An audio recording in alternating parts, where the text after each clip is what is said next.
श्रीराम समर्थ. हेतू शुद्ध ठेवावा. मनुष्याने शुद्ध हेतू ठेवण्याचा प्रयत्न करावा. हेतू शुद्ध असला की स्वाभाविकच कृती त्याला अनुरूप होऊ लागते आणि प्रगतीला मदत होते. हेतू हा विहिरीत असणाऱ्या झऱ्याप्रमाणे आहे. झरा गोड पाण्याचा असला म्हणजे विहिरीचे पाणी स्वाभाविकच गोड असते.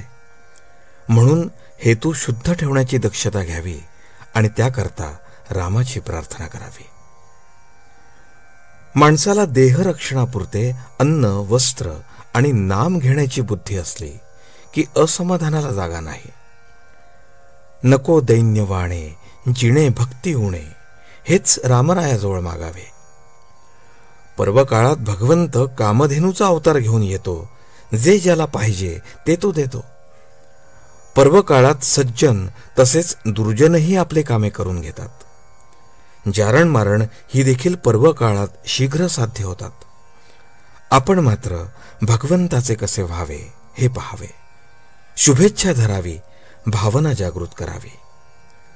काहीही कर, पण भगवंता तुझा विसर पडू देऊ नकोस, असे भगवंताजवळ मागावे. आजवर कळत न कळत जे पाप झाले असेल ते नाहीसे कर, पुढे पुन्हा नाही करणार, असे म्हणावे. म्हणजे मागली पापे नष्ट होतात. ज्याला विषयाची गोडी असते त्याला नाही परमार्थाची गोडी लागत. नरकातल्या किड्यांना नाही किळस येत.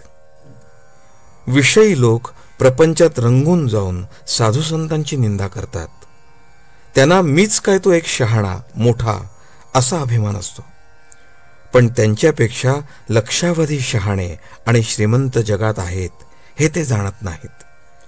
ते खालच्या लोकांकडे पाहतात आणि त्यांच्याहून मी श्रेष्ठ आहे असे म्हणतात. माझे चुकते आहे एवढे कळले तरी चालेल.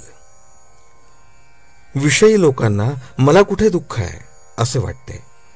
पण दारूप्रमाणे विषयाची धुंदी उतरली म्हणजे पश्चात्ताप होतो. देव आहे असे खऱ्या अर्थाने वाटणारे जगामध्ये थोडेच असतात. सद्विचार, सच्छास्त्र आणि सद्बुद्धी ही प्रत्येक माणसाला याच जन्मात भगवंताकडे नेण्यासाठी आहेत. प्रपंचाचा अनुभव कष्टमय आहे, पण भगवंताचा अनुभव आनंदमय आहे. तापाने आजारी असलेल्या माणसाला आपल्याला घाम यावा असे वाटत असते, पण नुसत्या वाटण्याने काही तो येत नाही. त्यासाठी डॉक्टरचे औषध घ्यावे लागते. तसे ज्याला भगवंताचे प्रेम यावे असे वाटते त्याने नाम घेणे हेच एक औषध घ्यावे. भगवंताचे प्रेम एकदा चिकटले की त्याच्या आड दुसरे काही येत नाही. खाणीतल्या दगडामध्ये जसे सोने असते तसा आपल्यामध्ये परमात्मा आहे. दगडातली माती अनेक चाळण्यांनी आणि यंत्रांनी काढून टाकतात आणि नंतर सोने हाती लागते. त्याचप्रमाणे अनेक वासना नष्ट झाल्यानंतर परमात्मा आपल्या हाती लागतो. आपण मीपणाने मेल्यानंतर शेवटी परमात्मा प्रकट होतो. आजचे बोधवचन. शुद्ध असावे आचरण, तसेच असावे अंतःकरण, त्यात भगवंताचे स्मरण, हेच प्रपंच सुखी करण्याचे साधन. जानकी जीवन स्मरण. जय जय राम.